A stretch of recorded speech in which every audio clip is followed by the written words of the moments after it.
तो देखिए, एसआई भर्ती परीक्षा रद्द करने का यह पूरा मामला है। गृह राज्य मंत्री जवाहर सिंह बेढम से मिले किरोड़ी लाल मीणा। जवाहर सिंह बेढम के सरकारी आवास पर मंत्री पहुंच चुके हैं। किरोड़ी लाल मीणा और छात्रा मंजू शर्मा भी किरोड़ी लाल मीणा के साथ ही मौजूद हैं। सीएम और मेरे में दूरी पैदा करना चाहते हैं, ये बड़ी दुर्भाग्यपूर्ण है। मैं स्पष्ट रूप से कहना चाहता हूँ, केवल इन बच्चों को कल मिलाना था और हमारी पुलिस ने जो किया उसका टुकड़ा इन बच्चों ने अंदर रो दिया। माननीय गृहमंत्री जी को सारी बात बता दी। गृहमंत्री जी ने आश्वासन दिया है कि मैं इनको अभी ले जाके मुख्यमंत्री जी से मिलाऊंगा। और रात को मैं 11 बजे मेरे पास फ़ोन आया ये सब इंस्पेक्टर बच्चों का कि ये जो विकास गुर्जर है, विकास विदुड़ी, जिसकी अभी हाल ही में शादी हुई है, ये महावीर नगर में एक किराए पे कमरे में रहता है। वहाँ पुलिस रात को पहुँची कविता शर्मा की अगुवाई में। इसका गेट तोड़ दिया, इसने खोला नहीं तो बाहर से ताला लगा दिया। मैं पहुँचा तो उसको अत्याचार करने से मैंने रोका कविता शर्मा को। और ये कविता शर्मा कौन है? ये खिलाड़ी के कोटे से भर्ती हुई है, ये फर्जी भर्ती है इसकी। ये कोई खिलाड़ी नहीं, इसने कोई पदक नहीं जीता। और डीसीपी संजीव नैन ने इसकी जांच की थी, इसके खिलाफ मुकदमा दर्ज है। और मुकदमे का नंबर है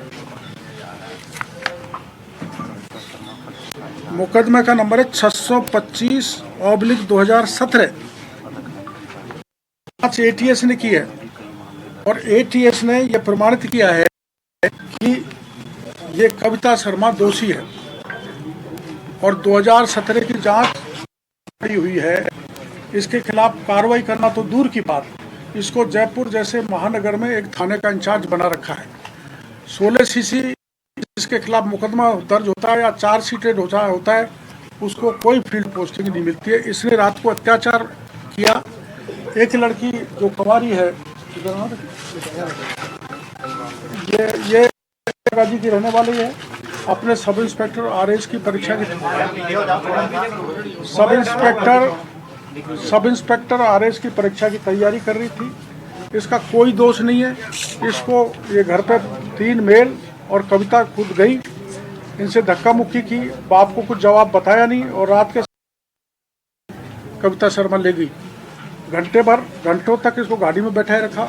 मैं इसको छुड़ा के लाया और इनके पिताजी को जाके इस बच्ची को सुपुर्द किया। इसकी आप बीती यह है, ये विदुड़ी और उसकी धर्मपत्नी है, इनसे सुन लो। ये मैं यही मंत्री जी को कहने आया हूँ कि ये आप मुख्यमंत्री जी को बताएं और मेरी मंत्री जी से मांगे कि कविता जो चार्जशीटेड है, जिस पे मुकदमा दर्ज है, कौन से थाने में दर्ज है? ये जोंटवाड़ा में दर्ज है।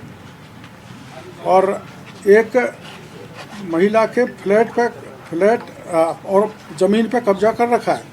वो इसके डर के मारे कलकत्ता भाग गई। उसको भी मैं कल आपके सामने पेश करूंगा तो आपको सच्चाई सामने आ जाएगी। तो मेरी मुख्यमंत्री जी से मांगे, गृहमंत्री जी से मांगे, इस कविता को गिरफ्तार करें, क्योंकि कानून से बड़ा कोई नहीं है। मेरे पे भी मुकदमा दर्ज होगा तो मैं गिरफ्तार हूँगा। कविता शर्मा जो फर्जी नौकरी से लगी है वो इतनी बड़ी नहीं है कि वो गिरफ्तार नहीं हो। उसको गिरफ्तार किया जाए और इनके खिलाफ जो रात में बिना सूचना के घर में घुस के कार्रवाई की है, उसके संबंध में भी जो दोषी है उनको खिलाफ कार्रवाई करें और एसआई पेपर रद्द करें। डॉक्टर साहब, चूक कैसे हो गई? डॉक्टर साहब, ये दागी अधिकारी लगते हैं, चूक कैसे हो गई?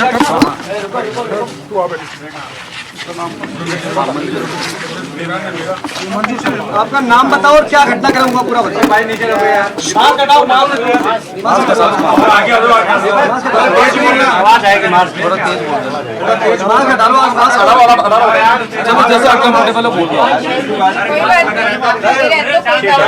चुप हो जाओ, बोलो बस ठीक है। थोड़ा लाउडली बोलना बेटा। ताकि आवाज आए।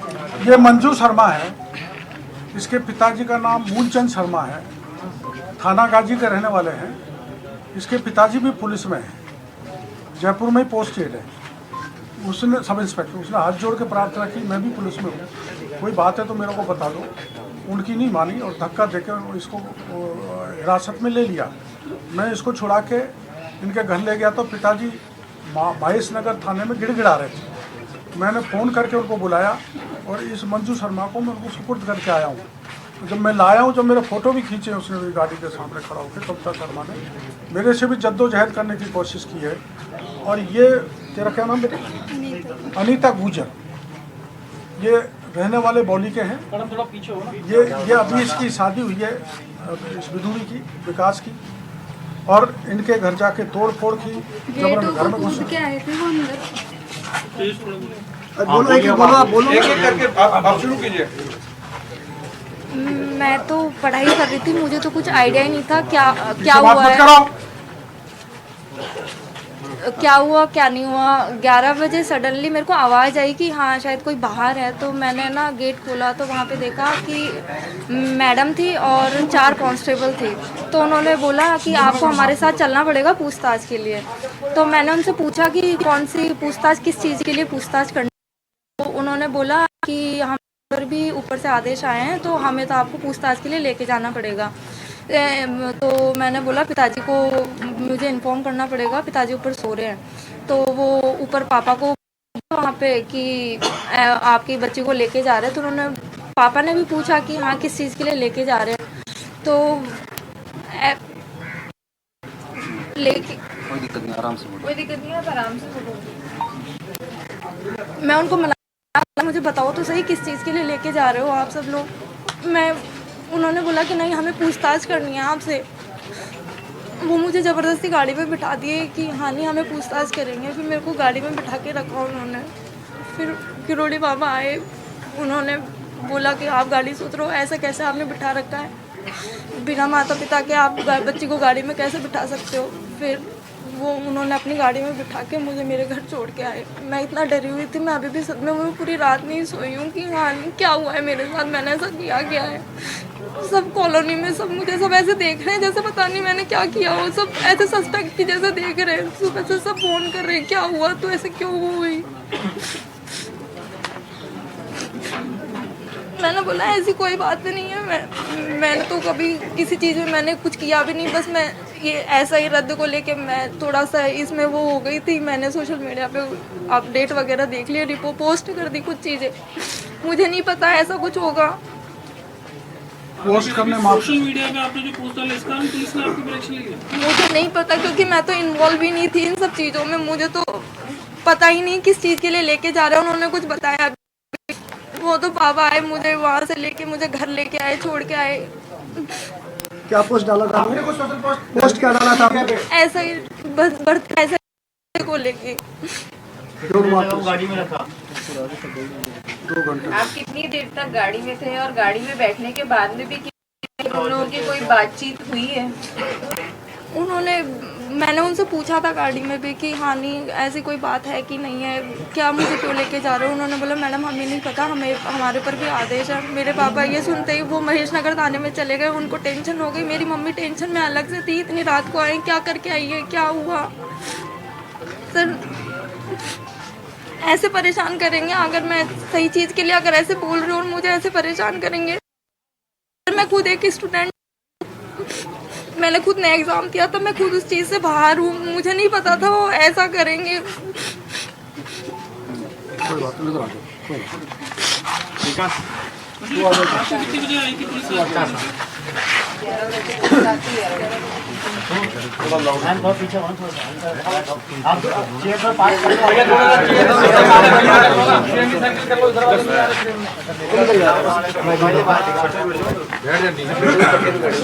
बताओ जल्दी क्या हुआ?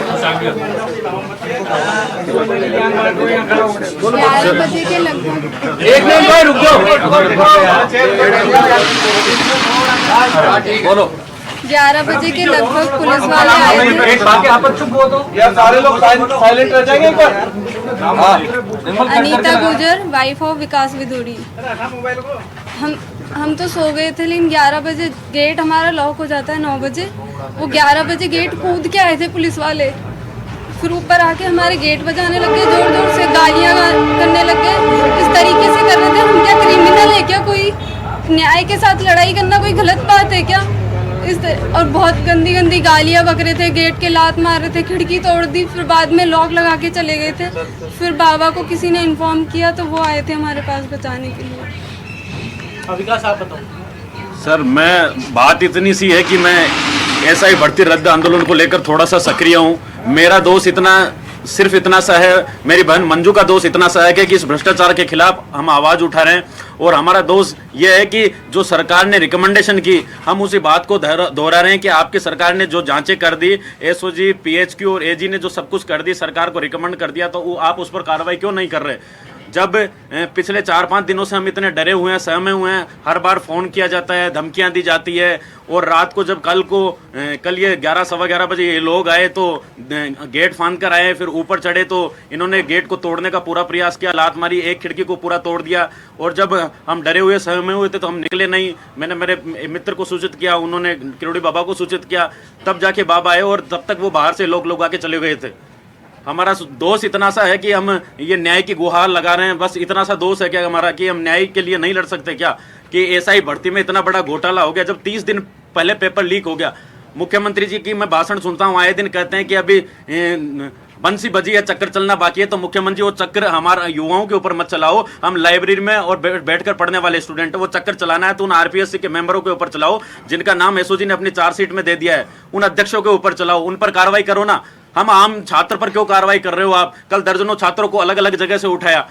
हर छात्र की क्या यही समस्या है क्या कि वो आंदोलन का हिस्सा है? 9 लाख स्टूडेंट है, हर व्यक्ति पीड़ित है इससे। साल भर हो गया, एसआईटी ने जांच मार्च में आरंभ कर दी थी, सारी रिपोर्ट दे दी, अब क्या बच गया? अब कुछ नहीं बचा। और इंटेलिजेंस के सारे इनपुट गलत हैं। वो देते हैं कि राइजिंग राजस्थान में कुछ करेंगे, प्रधानमंत्री जी 17 तारीख को आ रहे हैं, उसमें कुछ करेंगे। राइजिंग राजस्थान हमारा नहीं है क्या? हम नहीं चाहते क्या कि राजस्थान में इन्वेस्टमेंट आए? बेरोजगारी तभी तो खत्म होगी, इन्वेस्टर आएंगे तो। हमारा तो ऐसा कोई मकसद ही नहीं है। गलत इनपुट जाते हैं, ब्यूरोक्रेसी पूरी तरह से हावी है और सारी गलत सूचनाएं भेजती है। और उस तरीके से हमारे पास फोन आते हैं और फोन आके डराया धमकाया जाता है, मुकदमों में बताया जाता है कि ऐसे कर देंगे, पूरा तुम्हारा करियर खराब कर देंगे, किसी लायक नहीं रहोगे, नाक रगड़ लोगे तो भी तुम एग्जाम में बैठने लायक नहीं रहोगे। तो हमारा सिर्फ इतना दोष है कि हम इन भर्ती परीक्षाओं में जो धांधलेबाजी हो गई, इसकी सिर्फ आवाज उठा रहे हैं। आरपीएससी में 30 दिन पहले पेपर लीक हो गया, ये मैं तो नहीं कह रहा, आरपीएससी और सरकार की एसओजी की चार्जशीट कर रही है।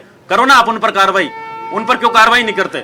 हमारा सिर्फ इतना दोष है कि मैंने तो नहीं कहा आंदोलन करो। नहीं, आप क्यों कहेंगे आंदोलन? आप सरकार का हिस्सा है। हमारा मकसद इतना था कि बाबा से जब पहले बात हुई थी कि 5 तारीख को मैं मुख्यमंत्री जी से मिलाऊंगा, हम सब लोग 5 तारीख को मुख्यमंत्री जी से मिलने के लिए बाबा के पास आ रहे थे।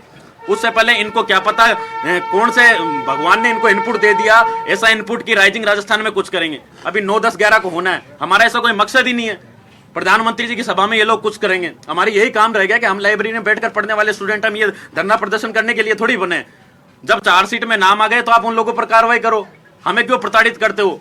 रातों रात 11 बजे आते हैं, दिन में आते ना, दिन भर हम वहीं थे। विकास कितनी बार कल कोई प्रदर्शन की भी तैयारी थी क्या? कल के लिए 5 सर कोई प्रदर्शन की तैयारी नहीं थी। बाबा किरोड़ी बाबा मुख्यमंत्री जी से मिलाते, जिनकी आज मैडम साहब मिलवाएंगे हमें। विकास जी कितनी बार पुलिस आई रात को?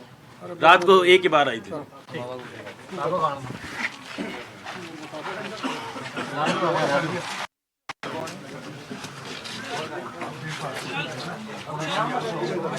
मेरा नाम लादूराम गोदारा है।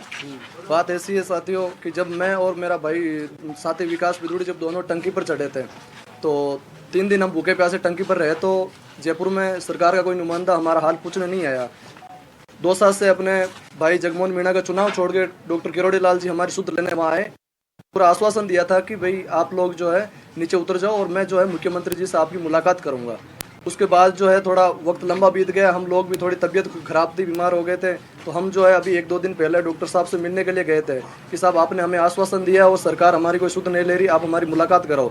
तो इन्होंने कहा कि भाई एक दिन आप हमारे पास आ जाओ और मैं आपकी मुख्यमंत्री जी से मुलाकात करा दूंगा। तो हमने डिसाइड किया भाई 5 तारीख को जो है डॉक्टर साहब के घर चलेंगे और वो हमारे मुख्यमंत्री जी से मुलाकात करेंगे।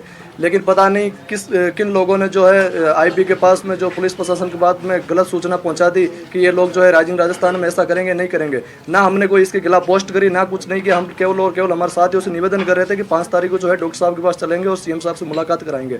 लेकिन प्रशासन के नुमाइंदों ने हमारे को 2-3 दिन से मेरे अलग अलग घर पे भी गए थे, सब कुछ किए थे, लेकिन मैं कहीं और जगह था। और उसके बाद मेरे घर पे भी इन्होंने पापा जी को इधर उधर जगह रात की 12-12 बजे मेरे गांव तक पुलिस गई है। गांव वाले लोग मेरे को फ़ोन करके कह रहे हैं कि तूने जयपुर में क्या कर दिया। घर वालों को फ़ोन करके कह रहे हैं कि इनके ऊपर जुर्माना लगा गया है, टंकी पे चढ़े तो भी इनके ऊपर मुकदमा है, वो यहाँ गुंडागर्दी करे। क्या लोकतंत्र में न्याय की आवाज़ लगाना भी गुनाह है क्या? हम लोगों ने क्या किया? इतना बड़ा फर्जीवाड़ा हुआ, हम लोग फर्जीवाड़ा के खिलाफ केवल आवाज़ उठा रहे थे ना, हमने कोई जो है ऐसा कोई प्रयास किया जिसके साथ हमारा मुकदमा भी दर्ज हो। तो मैं इतना ही कहना चाहता हूँ मुख्यमंत्री जी से कि आप जो है इस भर्ती पर जल्द से जल्द फैसला लीजिए और हमको प्रशासन द्वारा परेशान ना किया जाए। कोई आंदोलन करने जा रहे हो क्या? कोई आंदोलन नहीं कर रहा। अगर किसी के पास ऐसा कोई सूचना है तो वो गलत सूचना है। हमने कहीं ऐलान किया हो हमारी फोटो के साथ में या हमारे सोशल मीडिया के अकाउंट से तो हमें बता दीजिए। अगर हमारा कोई ऐसा होता तो हम जरूर इन्फॉर्म तो करते।